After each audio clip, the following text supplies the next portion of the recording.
Hello. I would like to say a warm welcome on behalf of Columbia Global Centers Istanbul and ELIAMEP. My name is Ipek Taha. I'm the director of Columbia Global Centers Istanbul. Today we'll be discussing a very timely topic, the topic of the Eastern Mediterranean and rethinking the Eastern Mediterranean from a diplomacy, energy, and sustainability perspective. Today, we are going to be discussing, as well as the energy diplomacy, we're also going to be obviously discussing the hydrocarbon resources in the region. Even though in the past couple of months, when we use the term EastMed, it always started to bring to our minds conflict and security issues and escalation. We would like to look at it from a wider perspective and a longer term perspective today with our esteemed speakers. I will be opening the panel, and it will be followed by the moderation of the panel will be done by Ioannis Grigoriadis. Thank you, Ioannis, for that. And I wanted to introduce briefly our three panelists. Firstly, it will be Sinan Ülgen. You might know Sinan. He's a political commentator. You might be reading him. You might be hearing him on Turkish and international topics. He's a visiting scholar at Carnegie Europe in Brussels, where his research focuses on Turkish policy, nuclear policy, cyber policy, and transatlantic relations. In addition, he is also the chairman of the Istanbul-based think tank Center for Economic and Foreign Policy Studies, EDAM. Charles Ellinas, thank you, Charles, also for joining us, has over 35 years of experience in the oil and gas industry in senior management positions. Currently, he is the CEO of ECNHC, and that's EC Cyprus Natural Hydrocarbons Company, providing management and advisory services in the oil, gas, and energy sectors in Cyprus and the region. He's a senior associate at the Atlantic Council as well. Değer Saygın, thank you, Değer, for joining us, is the director of the SHURA Energy Transition Center. In his former role at the International Renewable Energy Agency, Saygın has developed and led the Global Renewable Energy Roadmap program between 2013 and 2017. This program has assisted the world's largest energy-using countries, 70 countries, in accelerating the use of renewable energy and energy efficiency technologies to operationalize the goals of the 7th Sustainable Development Goal and the Paris Agreement. So just a quick reminder for our audience, please, you can direct your questions starting with the beginning of the panel in the Q&A box. And I would like to start the panel, Sinan, open it up with you. In a recent article you have published on the issue, you position energy as a critical component of international relations with a potential of cooperation between nations, as well as a source for conflict and diplomacy. Could you please put the EastMed issue for us in context and provide some background on the escalation of the tensions in the region, and also expand on what we can expect over the short and long term? Thank you. Thank you, Ipek. Always a pleasure to be here and see old friends and new friends. In the past few months, I think I've seen Ioannis Grigoriadis, more often than some of my family members. We've had the pleasure, to talk about these issues since the beginning of the crisis. So good to see you, particularly Ioannis. Now, just to be able to say a few intelligent things about your interesting question, Ipek. I think broadly, when we looked at energy, we were hopeful that this nexus would actually provide a positive impetus for peace and stability in the Eastern Mediterranean. Now, I refer to the initial discussions when some of these, offshore resources were found. And there were, a host of analysis pointing that this could actually be a peace dividend for Cyprus. That because the different parties on the island could, essentially understand that they really need a political settlement in order to be able to, fully benefit, leverage these offshore resources. And therefore that this finding could actually lead to an accelerated political settlement on the island. Those were the good old days. Unfortunately, what we have experienced was a different direction of travel. So energy, potentially, I still think that it can have a very valuable role to play in reaching a political settlement, in the whole stability and prosperity of the EastMed, at least the eastern part of EastMed, and I'm talking about more particularly Cyprus. But in practice, energy has played a rather divisive role and further deepened the cleavages on the island. Because we haven't been able to find a solution for a fair distribution of the revenues, then of course issues regarding the political divide, the sovereignty on the island also got compounded as the stakes became higher with these findings. Because before, the political settlement was essentially about how do you share national sovereignty. But now you also have added to that the economic dimension of the offshore energy, where sovereignty comes with the right to benefit from the commercialization of these resources. So in a way, it has further complicated the dilemma facing the Cypriots.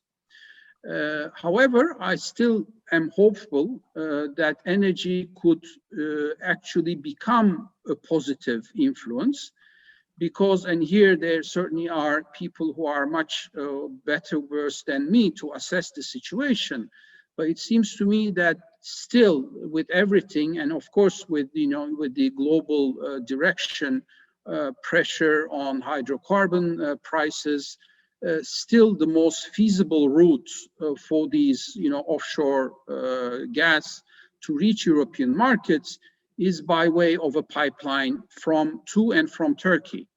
And that will require a political solution given where Cyprus is. Now, moving a bit west, on the part where the main issue is between Turkey and Greece, about the division of the maritime borders, the continental shelf and the exclusive economic zone, I think it is worth mentioning that these divisions are not new. They're actually very old. And nothing really has changed in terms of how the governments have positioned themselves. The positions themselves have not changed. What has changed is, again, the energy part of this equation. Because before, these findings, the offshore findings, the divisions were related purely about, national sovereignty, namely, how much sovereignty do you have, offshore, how do you divide that area of sovereignty? And the discussion was a bit theoretical because, economic exclusive zones would mean something in practice if there is something that you can commercially leverage there. Otherwise, it's just about basically fish. And, but so the main why the situation has become more complicated in recent years in the EastMed is related to, offshore gas findings. We haven't found anything, I think, of substance yet in the area that is now seen to be a contested area between Turkey and Greece, in the Eastern Med, unlike the part of the Eastern Med, near in the exclusive waters of Israel, Cyprus or Egypt, where there are findings. But in the contested part between Turkey and Greece, so far there are no findings. However, that doesn't change the situation, because obviously no government, either a Turkish government or the Greek government, would want to foreclose a future for itself where potentially next week or several years down the road there might be some significant findings in that part of the Eastern Med.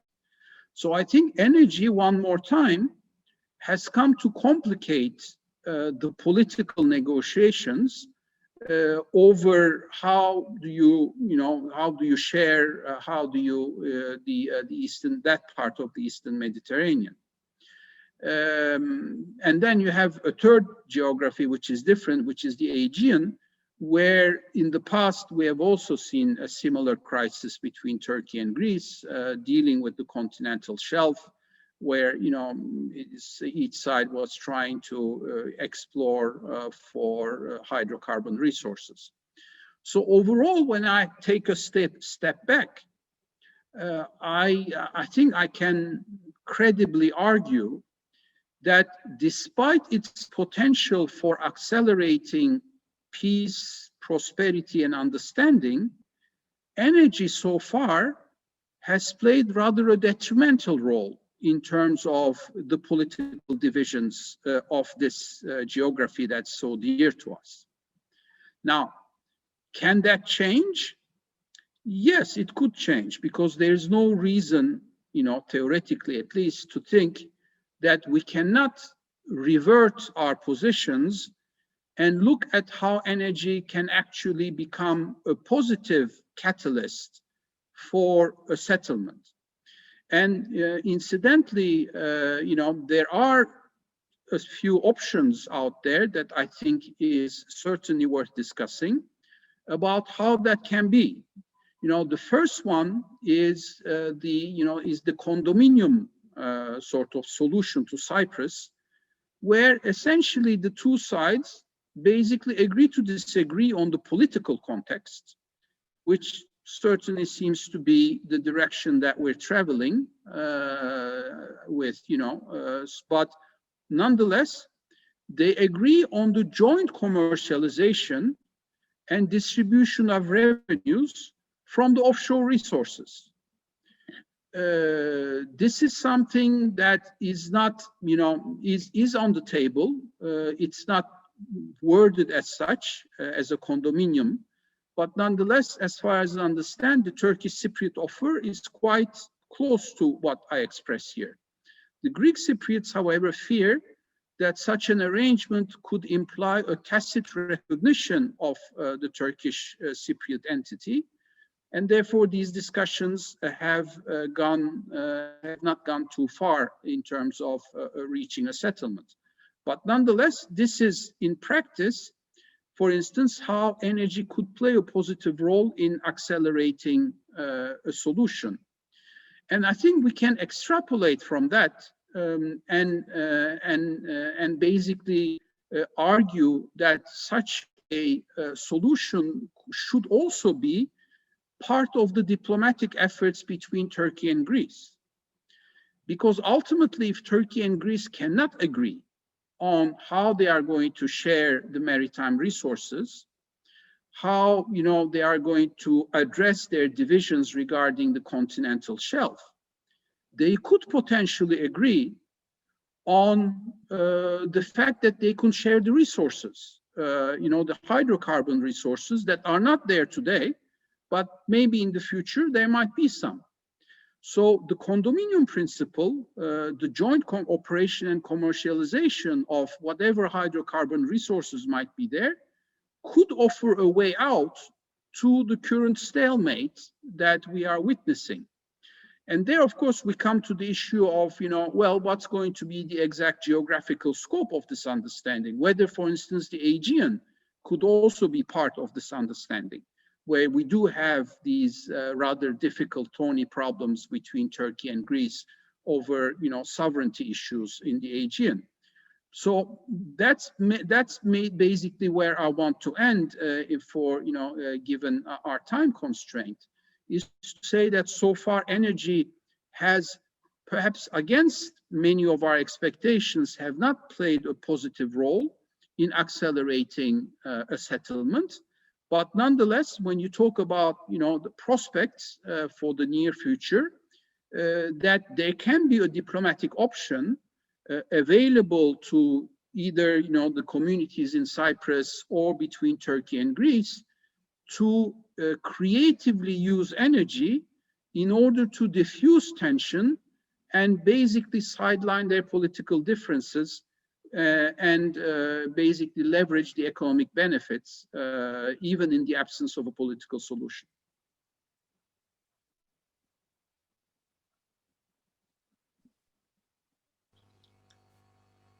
Thank you very much, Sinan, for your very interesting presentation. Let me also welcome you all to this event on behalf of ELIAMEP, the Hellenic Foundation of European and Foreign Policy. It's a great pleasure and to work together with Ipek and the Columbia Global Center in Istanbul. I would like to make a brief remark to what Sinan said, and I would like to agree that a couple of years ago, like in 2014-15, there was quite strong hope about the possibility of energy to act as a catalyst for conflict resolution in Cyprus, because many considered that energy could contribute to footing the bill of reconciliation in Cyprus. Any resolution of the Cyprus question would require quite significant funds so that it is sustainable. And the hope was that if the discussions between the parties were heading towards a solution, at least the financial part could be alleviated by these discoveries. Unfortunately, sovereignty and the political concerns proved too strong to be reconsidered, and energy became another amplifier of the already existing disputes, as Sinan highlighted. I would just like to add a point on what Sinan said on the Greek-Turkish dispute in the Mediterranean. I think a very important changer was the signature of this agreement between Libya and Turkey. In other words, the existence of a government in Libya willing to fully endorse the Turkish position on the delimitation of maritime zone in the Eastern Mediterranean, which put the Greek government into a position of having to respond in a more proactive way, which is what we've been following in the last year, I think.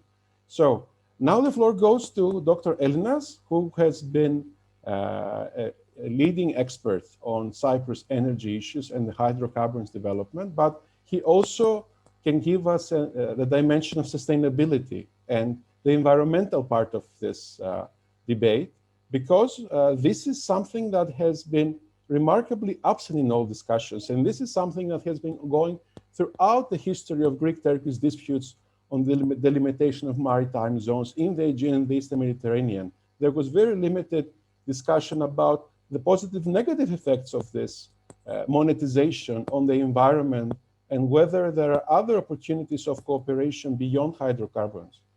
So, Charles, the floor is yours.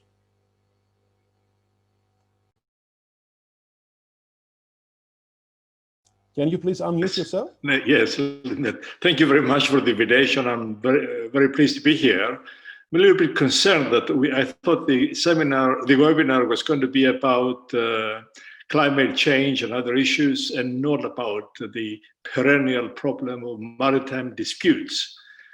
However, I will concentrate my presentation on climate change, environmental and sustainability dimensions of EastMed energy.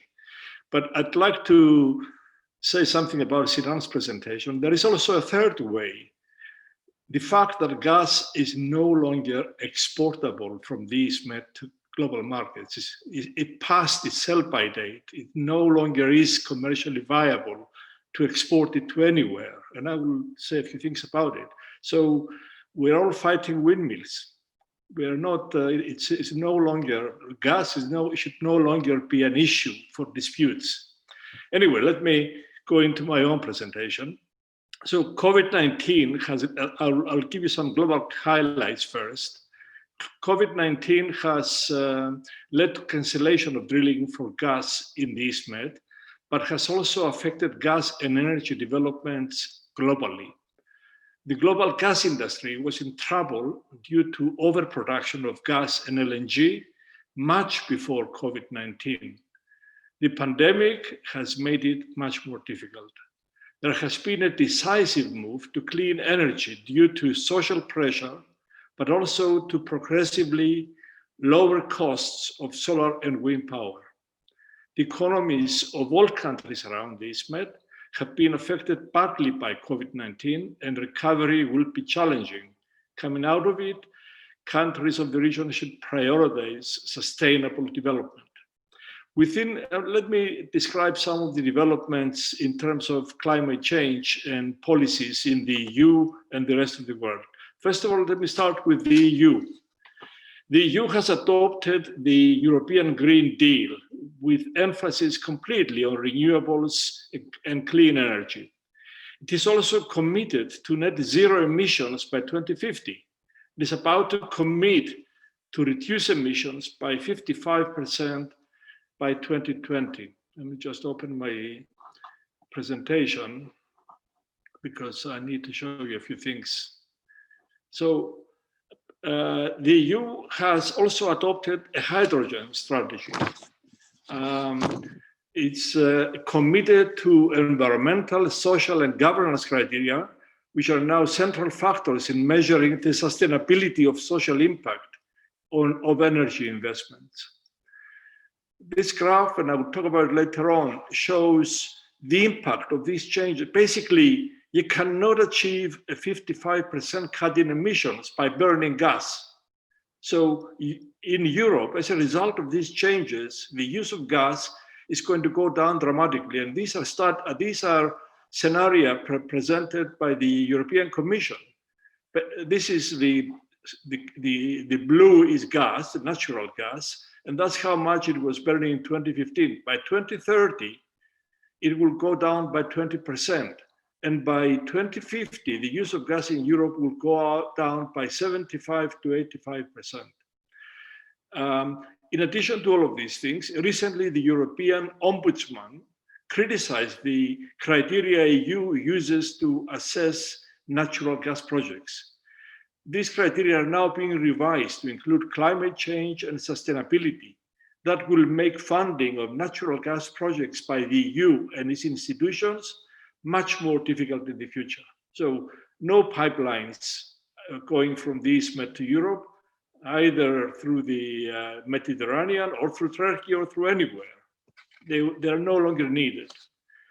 Within the US, the election of Joe Biden as the next president will bring major changes to the global clean energy sector, placing climate at the heart of his energy policy. Priority to bring the US back into the Paris Agreement it will be top, but will also police its implementation. So United States will get heavily involved in ensuring that the Paris Agreement succeeds. Biden is also committed to eliminate carbon emissions from the power sector in the US by 2035, and possibly also join the net zero by 2050 club by next year. He will revamp the US energy industry, putting climate change-driven policies at the center of it. This may have a far-reaching impact on US oil and gas industry, may also bring the US back into the Iran nuclear agreement, committed to so Biden is committed to fully integrate climate change into US foreign and national security policies. John Kerry has been named as his climate czar, and that is going to have far-reaching implications. In terms of the American policy towards the EastMed, I can assure you that oil and gas will no longer be driving factors in that policy. There is what I call the net zero by 2050 club. In addition to the European Union, other major gas importers have committed to net zero, and these are Japan and South Korea. China has committed to net zero by 2060. The United States under Biden, as I said, may also join by next year. According to the United Nations, 22 countries have joined the club, with most of the biggest natural gas consumers in the world committing to net zero. Combined with low cost of solar and wind power, it will impact the future of gas demand globally. The global markets, so as a result of that, for example, studies by the BP, in the BP World Energy Outlook this year, show that if a net zero policy is implemented everywhere, the use of gas will peak fairly soon and will start going down. There was also, as I said, there was a glut of LNG in the global markets in 2019 that kept prices low, kept gas prices low. Competition with renewables is also a major and increasing factor. The impact of COVID-19 has been devastating on the global economy and energy demand, and the oil price collapse, and this brought gas and LNG prices to very low levels. And yet more LNG is coming into the market, with demand not catching up. As you can see from here, this is a graph produced by Bloomberg and the International Energy Agency. The forecast demand for LNG is the red line, and this is the supply of LNG coming into the markets. And this line here does not take into account the new commitments by South Korea, by Japan, and China for net zero emissions. Even without that, there is going to be an excess of LNG into the markets, and that means prices will stay low for the longer term. In the meanwhile, the international oil companies are in a state of crisis. The results so far in 2020 show massive losses, and the IOCs have announced major cuts in spending and staff cuts in 2021 and more in 2020 and more in 2021, and these are affecting their spending as far as 2025. In fact, they are also restructuring and consolidating as a result of these losses. Between 2019 and 2020, the international oil companies announced over 80 billion asset write-downs due to the shift away from oil and gas and low prices. And in addition to that, the European major companies like BP, Shell, Eni, Total are transiting to renewables. They're committing, for example, BP is committing that by 2030, 40% of its business will be renewables. That means 40% less oil and gas. With Europe in the lead, let me just show you here the low prices I talked about. They're at $5 per million BTU per unit. It's not possible to export EastMed gas to these markets. Prices must exceed $8 per million BTU to be able to export EastMed gas to global markets. The world with Europe in the lead is steadily but surely going greener. The EU's Green Deal will start impacting gas demand by mid-2020s. Europe has all the gas it needs and does not need any more large import pipelines, and certainly does not need EastMed gas. In fact, EastMed gas is becoming non-exportable because of the reasons I explained. EastMed countries have abundant renewable resources. The energy future of EastMed countries should rest on maximizing the development of renewables and exploiting gas resources regionally as a backup to renewables. This requires a resolution of regional problems, and the EU could become a catalyst to achieve this. As far as the EastMed energy future, post-COVID-19, with exports to global markets becoming difficult, the EastMed should take a more realistic view of the future of gas and global exports, and this could help diffuse conflicts. The region needs a new energy model, maximizing use of increasingly cheaper renewables. Electrical grids work better and more efficiently through interconnectivity. This could encourage regional cooperation. It could also help the countries of the region achieve their climate change goals and bring energy prices down. For EastMed gas, the future is local and regional energy markets with emphasis on renewables. Thank you.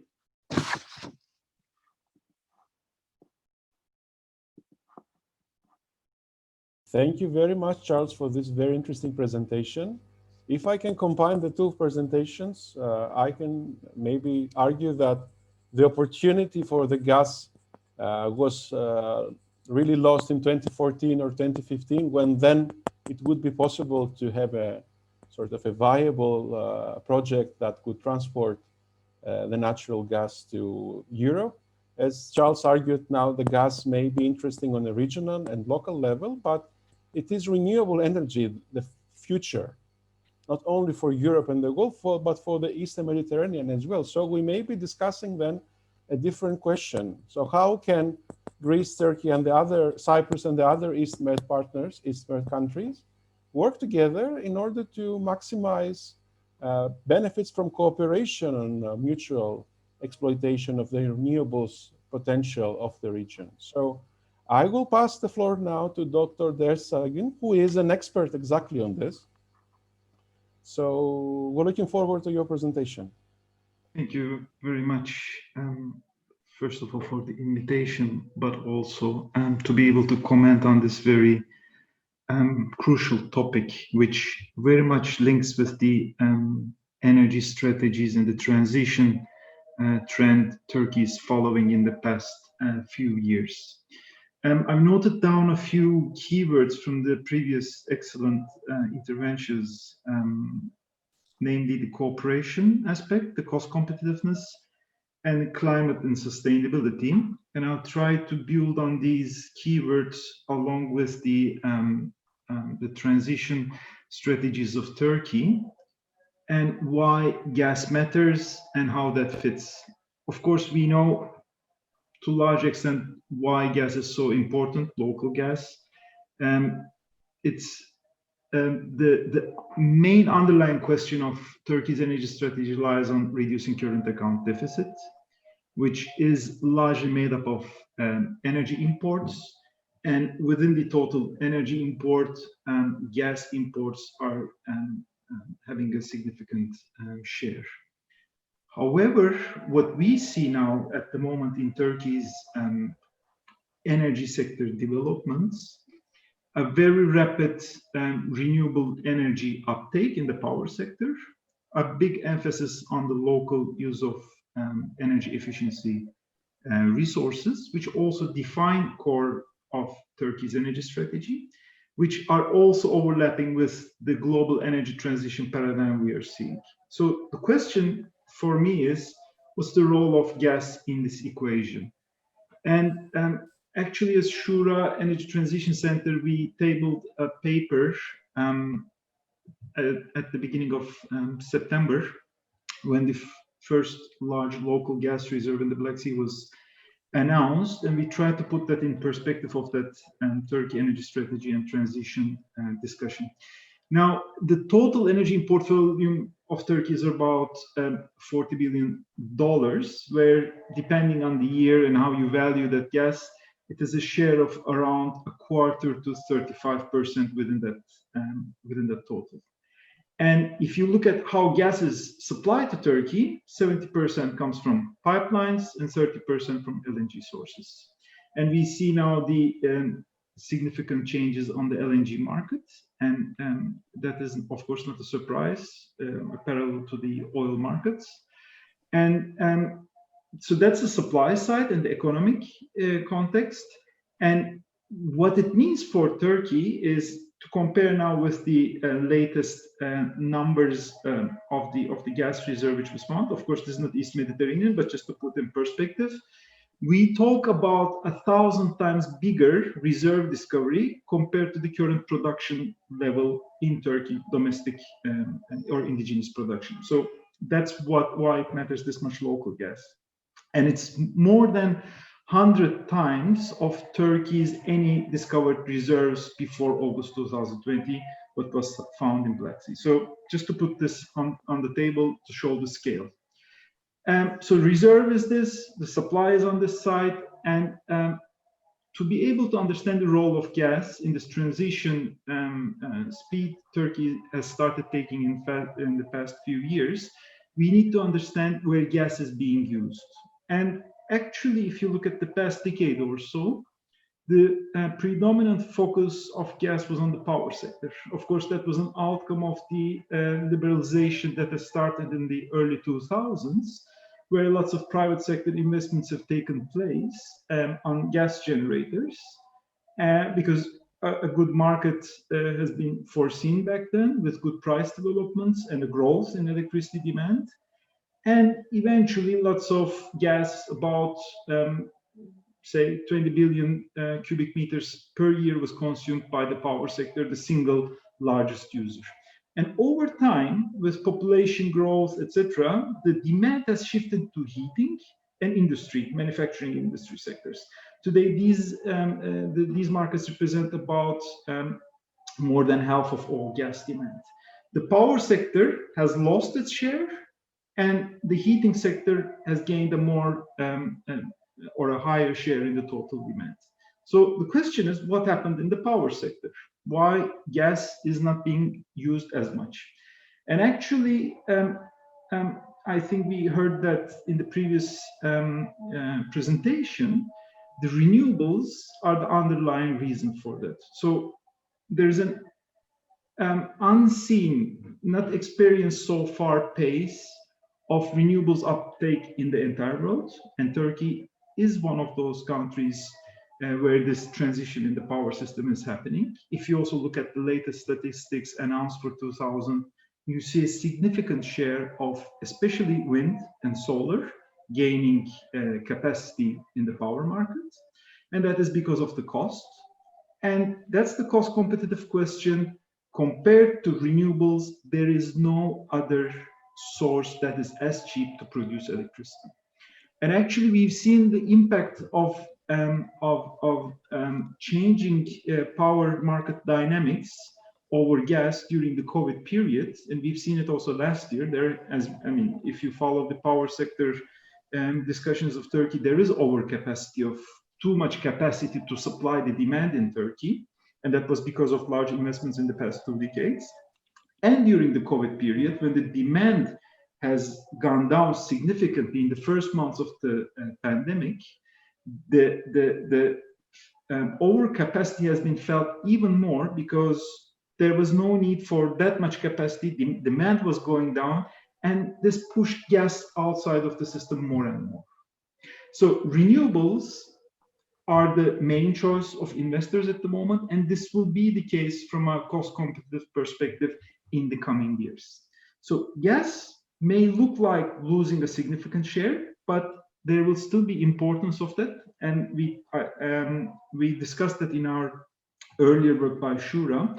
The more share of wind and solar, which are characterized by intermittent or variability of their output, so depending on the resource quality they are able to produce. If there's a cloud, if the wind is not blowing, they don't produce, and that creates an imbalancing or a system problem in the power sector.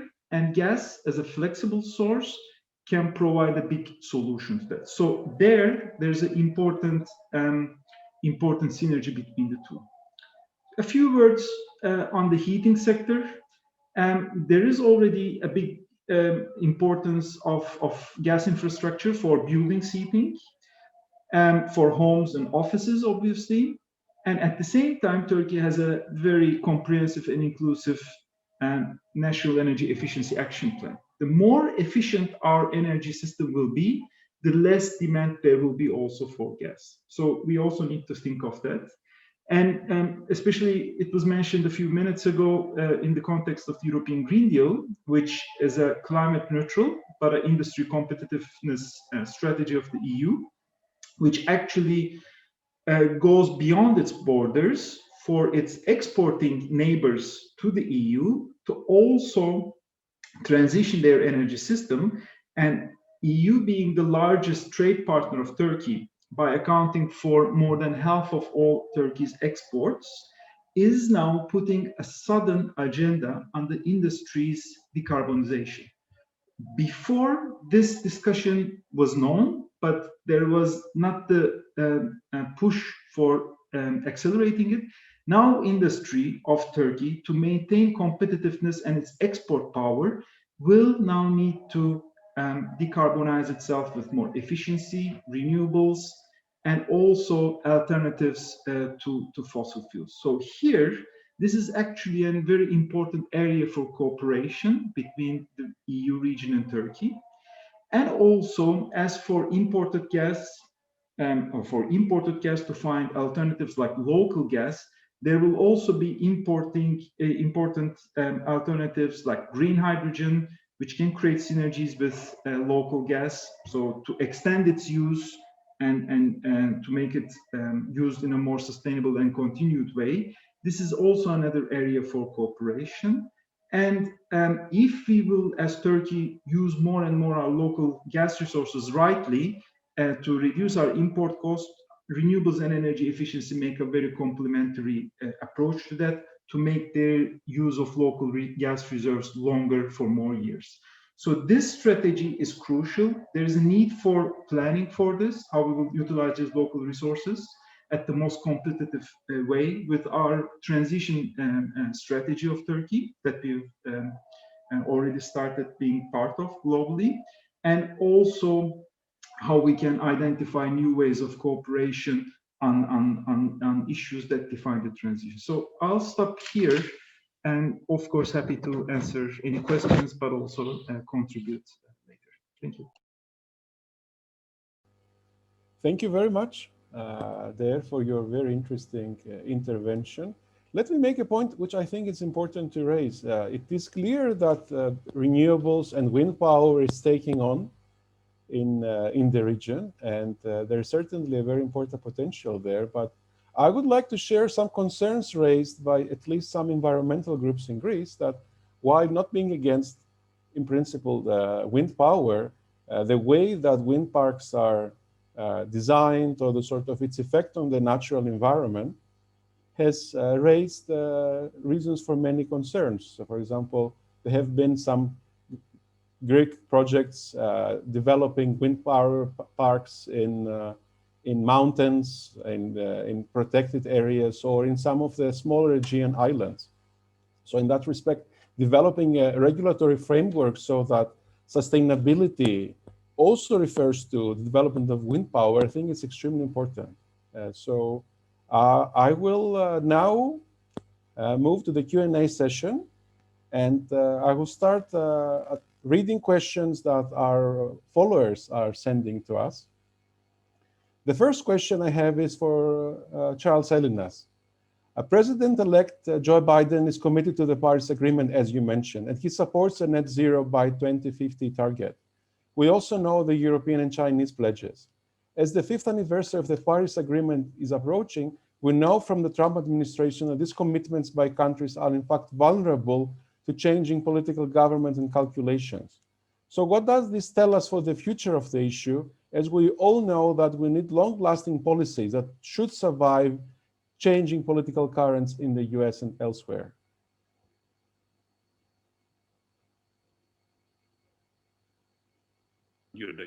Let me start with the US. Despite Trump, there is a huge commitment to renewables in the US already. More than half of the states have committed to various reductions in carbon emissions, to increasing renewables and so on. And actually renewables in the United States, the use of renewables is increasing rapidly, based purely on commercial reasons, because they're cheap. And the combination now of renewables and batteries is overcoming, to a certain extent, the intermittency. Now, the next year, we're going to have COP26 in Glasgow. COP26 will be the serious follow-up after Paris. And that is where I believe, with Biden in the lead, and Biden appointing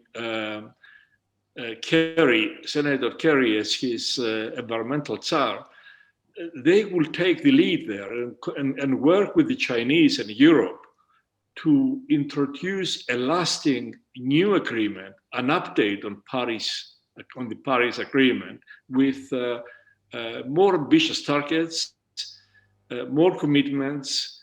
And if that happens, the same way as Paris Agreement, once it was put in place, it achieved a life of its own, we're going to have the same situation after COP26, a new global agreement supported by the global superpowers, basically Europe, the United States, and China, and others, that will take effect. And I believe that will make the switch from fossil fuels to renewables irreversible globally.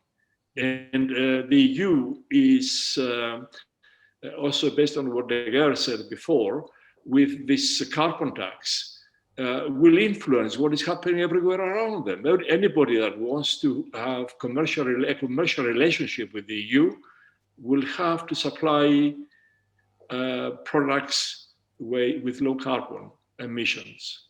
So these changes are irreversible. The major oil companies are committing to these things. As I said before, all of the European companies have now committed to net zero by 2050 on their products and everything. They are reducing their oil and gas production already, and they're increasing their renewables. The whole world is going one way. We in the EastMed, to a certain extent, have remained fossilized. We remain in the past, pre-2014. We haven't changed our views. In fact, I was listening to an economist webinar last week on the EastMed, and it's incredible how the politicians of the region are stuck to that period and they can't see forward. The future, I'm afraid, and I am an oil and gas engineer, so I should be supporting oil and gas. It's not a case of supporting it. The future is going away. It's going towards renewables, and nobody can stop it, even if there is a change of president in the United States in 4 years' time. Thank you very much. A question on Sinan. What are policy routes that are open and available to promote cooperation between the EastMed countries? Well, right now this cooperation is botched because of the political divisions. There is certainly already, in place a gas forum which excludes Turkey. So there's a degree of cooperation which incidentally excludes Turkey. But there is now an offer on the table of convening a multilateral conference about the EastMed, which would include Turkey and all the relevant states. This sounds nice in theory, but of course, in practice, as long as you can't tackle these political differences and you can't diffuse these tensions, this type of atmospherics will necessarily also impact whatever is going to be discussed in that multilateral conference, whether it's energy, trade, or any other basket. So I think it's naive to think that we can actually talk about concrete multilateral policy initiatives without tackling the core problems which are, deeply political in nature.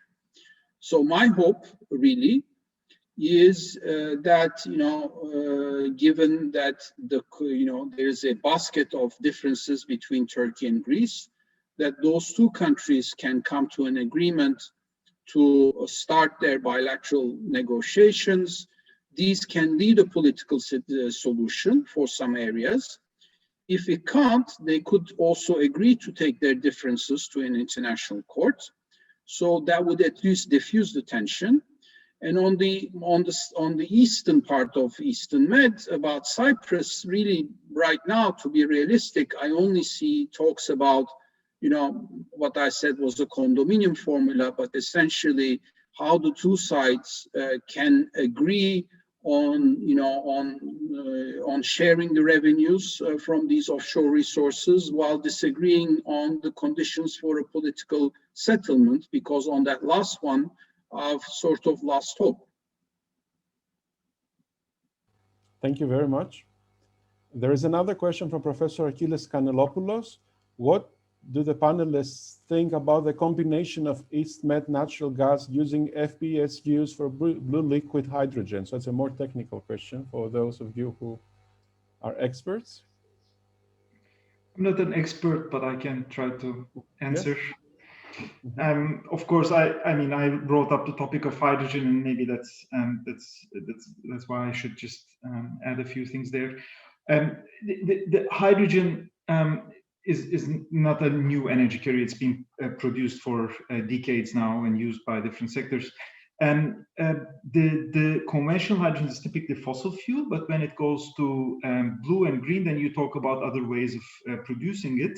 And the green hydrogen, which I was referring to because of the significant resource availability of renewables in Turkey, and to produce that hydrogen and export that to other countries after domestic consumption, is one way of potential area which can bring the EU region with Turkey. When it comes to the blue hydrogen, of course, then we start talking about using gas, but then what do we do with the carbon dioxide that will be emitted while we produce that hydrogen? And it's typically being discussed to capture it and store it underground, which then raises the question, do you have enough space for it underground? Where will you do it in a safe way? And what will be the costs of that? So it brings additional questions that need to be answered.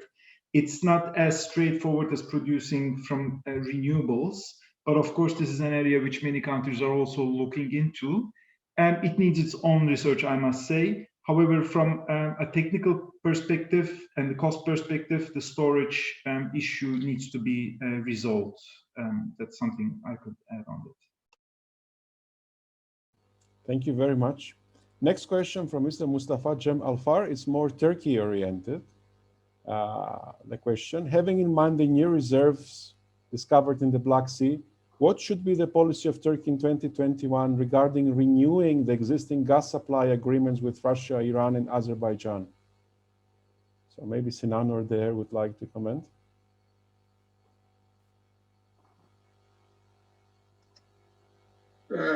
Well, perhaps Değer might have something to say on this, but from my perspective, the gas findings in the Black Sea region are fine, but it will still take 7 to 10 years before they can be, commercially exploitable. We don't know today to what extent the reserves are going to be commercially exploitable. There are obvious technical difficulties for getting the gas out from those depths. It doesn't mean that it can't be done. It surely can be. But those costs have to be taken into consideration, and that you need to compare to what the gas price shall be in 7 to 10 years down the road. And there, the expectations because of also the Green Deal, that gas prices will come down, and therefore we don't really know how much of those resources will be commercially available.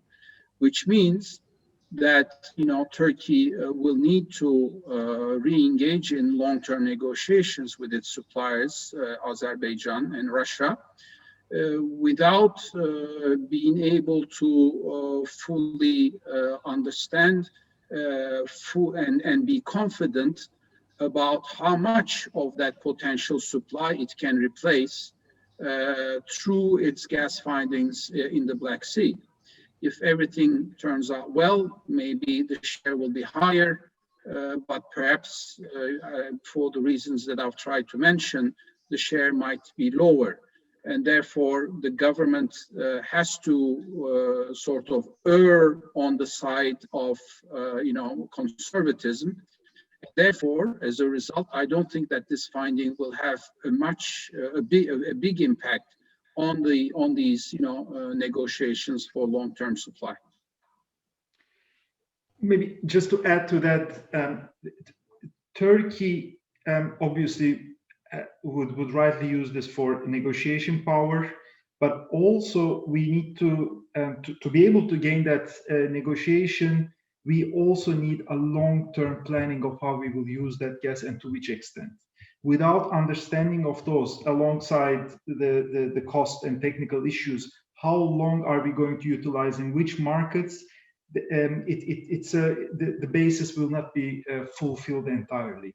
So all the current energy strategy target of Turkey is until 2023, which is fine, but that year we are approaching very fast, and we need to look beyond that, and that also applies for gas reserves and any other sector, and we need this long-term view to be able to come back to the point of discussions with other countries. Thank you very much. There is a question on the diplomacy side of our webinar by Ms. Madeleine Mezagopyan. She's asking, what is the future of military force geopolitical solutions by Turkey, starting with the underlying agreement between Turkey and Libya? So, Sinan, would you like to comment on this?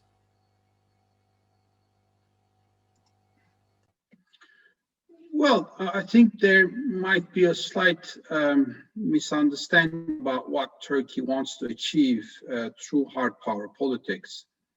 The objective, as far as I can understand, of Turkish foreign policy, even with its reliance on hard power tactics, is not to impose a military solution anywhere. It is to change the context, either to force negotiations or to demonstrate to the alliance that is now becoming increasingly anti-Turkey, that they cannot hope to pressure Turkey politically to achieve their aims. I think Libya should also be viewed in that context. The agreement between Turkey and Libya may not survive at the end of the day once we enter negotiations with Greece. But nonetheless, it has been a useful tool to basically convince, I think, Greek authorities that the only solution is through bilateral negotiations with Turkey, because otherwise, the situation is becoming more tense. Turkey has a new ally in Northern Africa with Libya backing the Turkish version of how the continental shelf should be divided. So in that sense, it has been a useful diplomatic tool. But I don't think that it's the ultimate end state in terms of what Turkey aims to accomplish. Thank you very much. As we're coming close to the end of the event, I will give the last question to Ipek. So, Ipek, the floor is yours. Oh, thank you. Thank you for that privilege. I just wanted to ask, we talked about, of course, pricing and commercial priorities, demand, and also policy making and political priorities. When we look to renewables, there's also the generational difference, the sensitivity on climate change, and also the role of civil society. Do you see that coming into play in the East Mediterranean, in our region, in Greece, in Turkey, in other places, and that playing a role, more of a role going forward and impacting policy decisions? This is for the panel, so whoever would like to take it. Sinan, Charles, Değer, maybe all of you. I can say a few words. So in the region, I'm afraid, what will drive the future form of energy use is commercial, apart from the politics, which I leave aside, is commercial factors. Mm-hmm. I mean, for example, right now, the countries, Greece is moving quite strongly towards renewables, because it's all like Turkey is also importing all of its energy, and has abundance of wind and solar. And despite the fact that wind is a problem, solar energy is possible. But it is also receiving huge support from the European Union. So, for example, out of this recovery fund, Greece may receive as much as 32 billion euros, a third of which must be spent on renewables. So that is driving Greece in that direction. Egypt is doing something similar. It's investing heavily in renewables. And in fact, it's fast becoming the leader of renewables in Africa.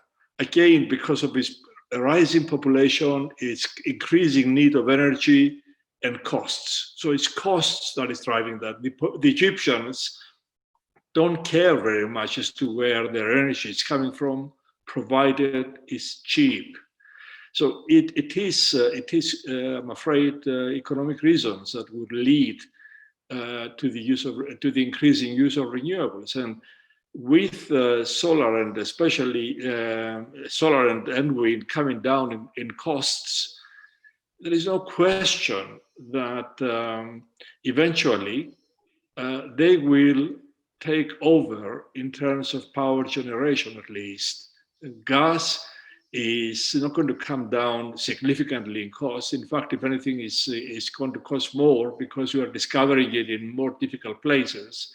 The EastMed gas is in 2,000 meters. The new discovery by Turkey in the Black Sea is equally deep. So it's always going to be expensive. Renewables are cheaper, with batteries coming up to scratch, and combining renewables with batteries and overcoming, to a large extent, intermittency will mean that the countries of the region increasingly will turn to renewables. And there is on top the peer pressure from the rest of the world to do exactly that, to reduce emissions and move to renewables. Maybe just to add on that, what makes this energy transition, which we live at the moment in all countries and including in Turkey, that what makes it different compared to all the transitions we had is the involvement of the citizen. It's a consumer-driven and it's a consumer-centric transition. It's no longer this typical centralized energy system we talk about. We are talking about more decentralized. So smaller systems, you have a rooftop PV, you have an electric vehicle which you want to charge your electric vehicle by yourself with the electricity you produce. People are becoming more aware of this. The average citizen during the COVID period learned about the crude oil prices by heart. And that change is also being driven by the cost of renewables. We all know in Turkey how much these costs are evolving, what we can gain as a benefit from that. And it's also in a country like Turkey, which is highly urbanized, the citizens getting impacted by the air pollution. And they know more and more the solutions to avoid that is energy efficiency and a cleaner environment enabled by cleaner energy carriers producing our electricity, heating, and so on. So in these regards, the transition we talk about is more civil society pushed. It's more pushed by the average citizen. Of course, the two pillars are, again, the businesses and the public sector, our policymakers, but the consumers are more involved. So that's something we see quite a bit in other countries, but also in Turkey, of course. So I guess this answer brings us to the end of the event. Thank you very much, Charles, Sinan, and Değer, for your very interesting presentations. I would like to thank very much those who decided to attend this event today, our followers on the web. And I would like to thank very much on behalf of ELIAMEP Colombia Global Center Istanbul, Ipek, and Merve for collaborating in this event. So thank you very much. And I look forward to seeing you again in another event. Have a great evening.